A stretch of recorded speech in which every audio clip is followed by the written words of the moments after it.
Very often, the United States, as part of its foreign policy, tries to export democracy. Sometimes the United States imposes democracy. Often, the United States tries to encourage democracy, or it banks on democracies succeeding, and it banks on democracies behaving the way we think democracy should behave. Invariably, we're disappointed. The democracies fall, they fail, they don't behave the way we expect it, they don't behave the way we think that democracy should behave. And we seem to get it wrong time after time after time. So the question is why? In this video, I want to address that question. My name is Michael Shirkin, and welcome to my YouTube channel, Pax Americana, a conversation about world affairs, global conflict, military strategy, and anything else that happens to be on my mind. Now, for much of my career, I've been involved in analysis. I've been working in national security, but really focused on other countries as a political analyst. I was a political analyst at the CIA. I was a political analyst or a political scientist at the Rand Corporation for 11 years. And for all of this work, I was tracking basically democracies abroad and U.S. attempts to foster democracy abroad. And I was always fascinated by the fact that we seem to get it wrong.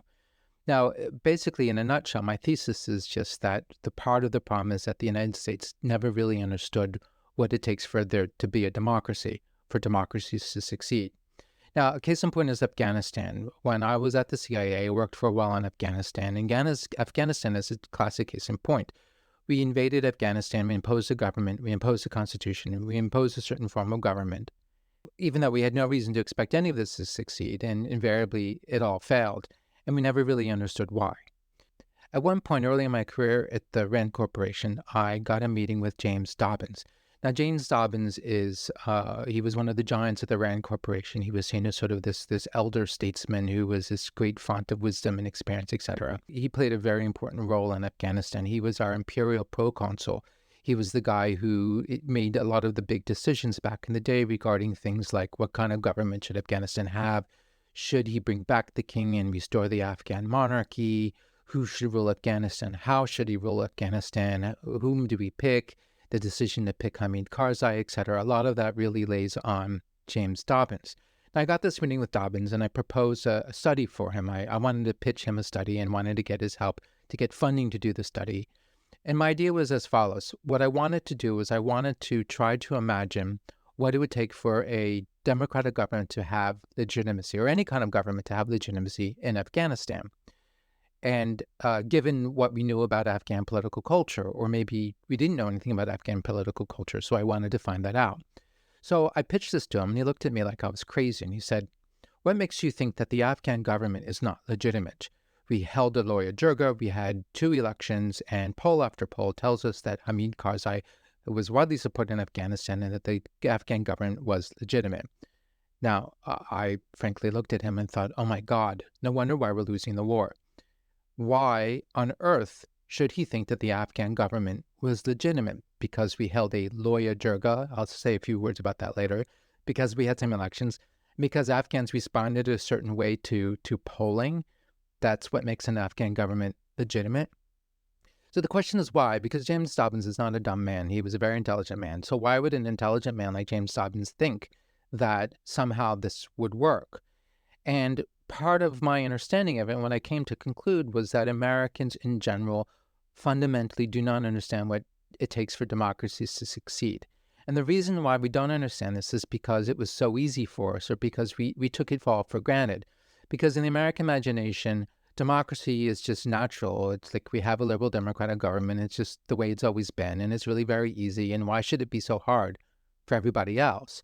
So we had a revolution, we had a constitution, we have the same constitution today that we had that we wrote in the 1780s, and so voila, it's perfect. But at the same time, we completely forget the fact that it wasn't actually a given. Our country was not born democratic in 1776 or 1780, whenever it was that the Constitution was promulgated. When was that, 1786? Because in reality, our colonies had actually been democratic for over a century. Yeah, there was a king and all that, but the reality is that our local governance, our local government, a colonial government, et cetera, was actually very democratic. Not only that, but perhaps even more critically, American colonists were the heirs of English political culture, and English political culture had been developing for centuries. English political culture was, in effect, a liberal democratic culture. And this is what we had with us when we first arrived from England onto American shores. So it's not like suddenly, boom, we instantly have liberal democratic political culture. We are the heirs of centuries of liberal democratic political culture. Now, a lot of us like to imagine that we read Tocqueville's Democracy in America. This is one of those books that's assigned in school, and we read some of it and we think we understand it. But I think we miss a very important part when we read Tocqueville's Democracy in America. The whole purpose of Tocqueville's mission in America was to understand how democracy worked in America, because from Tocqueville's point of view, democracy, which he saw as fairly inevitable, didn't often work and was actually very dangerous. This was his French experience, because France had had its revolution, and its democracy quickly devolved into tyranny and the terror and the guillotine and all that kind of thing.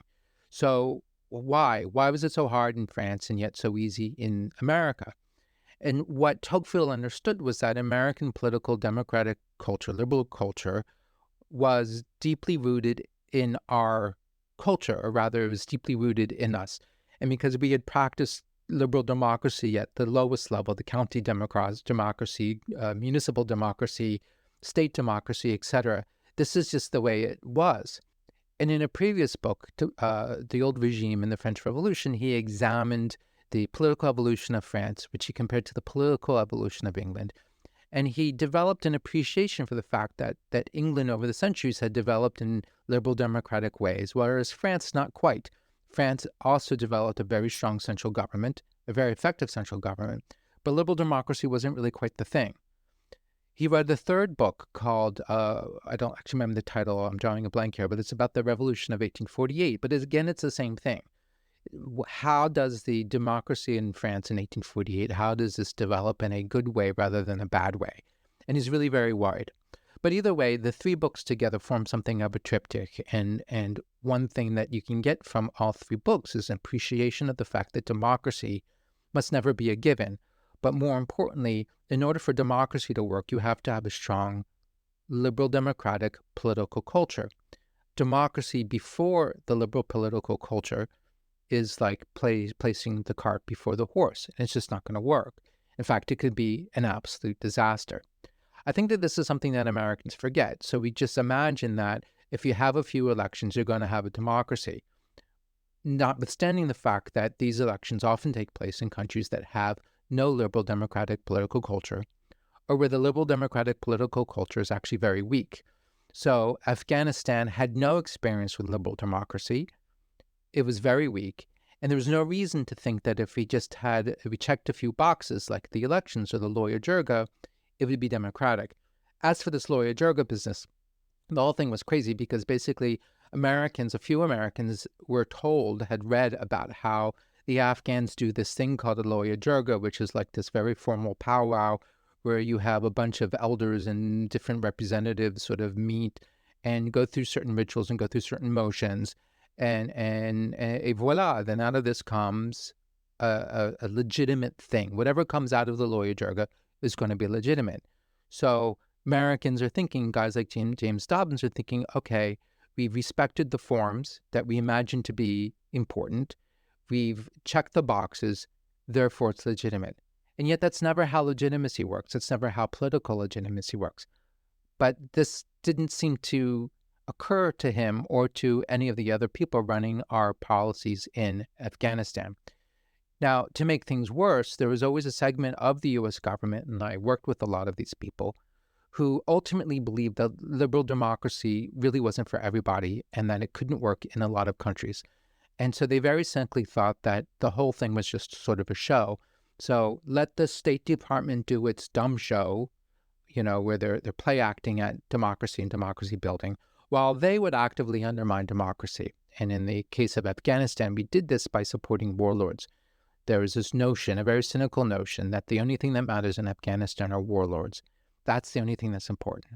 So that therefore, the thing that we have to do is work with the warlords, which of course created this amazing act of self-fulfilling prophecy, that by treating the warlords like they're important, we made them important, even though actually nobody wanted the warlords.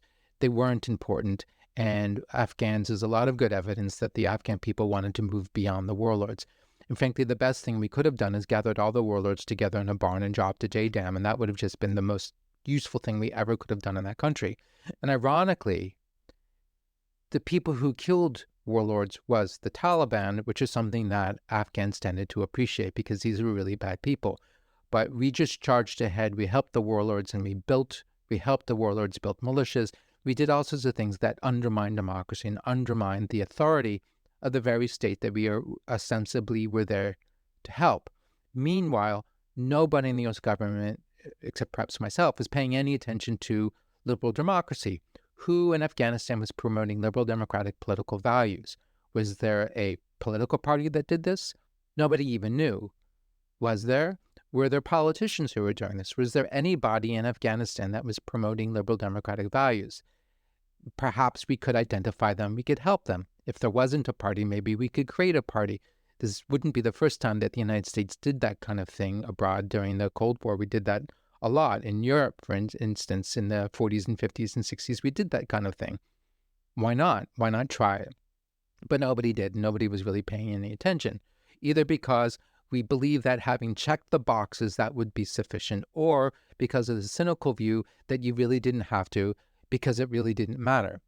Now, if you expand our scope to the post-colonial world, like Africa, we also face the same problem. Africa became independent. Most African countries became independent in 1960. These are countries that, with very few exceptions, had no experience with democracy and no liberal political democratic culture to speak of. But they had elections, and we insist on them having elections. And they have elections, the elections fail. And then we're surprised, like, oh my God, this is such a disappointment. But why should we actually ever think otherwise? Now, I don't mean to say that you can't have democracy in post-colonial African countries. On the contrary, I strongly believe that we could, that this could work. But it requires patience and time and appreciation of the fact that you need to have the liberal democratic political culture, the horse, before you have the actual cart, which is the democracy. Otherwise, it's not going to work. So maybe we should spend less time focusing on the technicalities, the elections, for example, the formalities, the constitutions, and more time thinking about how do we actually encourage or cultivate liberal democratic political culture abroad. Related to this, of course, is the whole question of legitimacy. Legitimacy often is a question of ideas, ideologies. For representative democracy to work, you have to buy into the whole idea of representative democracy. It's an ideological thing. It's a cultural thing. So in countries where you don't have the ideology, you don't have the culture, you don't have this understanding, you don't have this buy-in, again, it's not really going to work. So we have to think more about, well, what makes the democracy legitimate? And often when we think about this, and this is certainly the case in Afghanistan, that we somehow imagine that countries, that governments could buy their way into legitimacy through service provision. But again, I don't think this is true. I don't think there are any democratic governments that became legitimate through service provision. Is this how the American government became legitimate, right? In the 1770s and 1780s, was it service provision? I really don't think so. Another good example that we need to contemplate is France, the French Republic, which of course is one of the great republics. But even though it feels like France is just inherently a democracy, that really wasn't true. It was not inherently democratic. And we also have to keep in mind that after they had their revolution in 1789, it took at least 80 to 90 years for France to develop a stable liberal democratic government. That's a long time. Why? Because it took that much time for political culture in France to change, to evolve.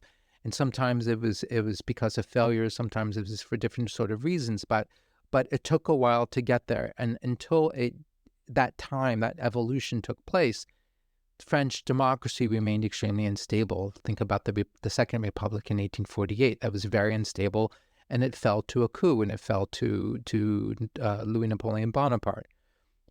Only in the 1880s did the Third French Republic finally get at its feet, and even then it wasn't strong enough to survive the blow of 1940. And then when they revived it after the liberation, it also failed. It did not survive what happened with Algeria. And only today do we have a stable liberal democratic government. That's a wonderful thing. Look at Germany, for example. Germany had sort of worked towards liberal democracy in fits and starts over the course of the 19th century. But by and large, liberal democratic political culture was weak. Democratic practices were weak. And therefore, it's not a surprise that the Weimar Republic, which is really the first real democratic national government, fell. That it fell to these threats from the left and from the right, from illiberal ideologies on the two extremes. The fact that Germany today is a liberal democratic political government and has this political culture owes a lot to the fact that the extremists on the right, the Nazis, were radically discredited because, of course, they destroyed the country. And, of course, the fact that West Germany, at least, has been occupied by other powers, liberal democratic governments, that were very careful to nurture liberal democracy in that country. Similar thing could be said for Japan.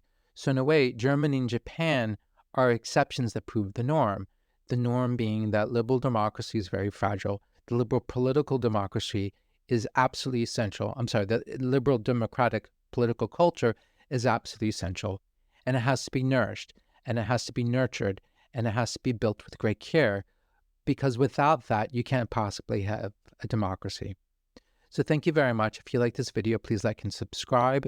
I look forward to seeing you in my next video. Also, in the description, I have links to my website as well as my Substack, paxamerica.com. And thank you.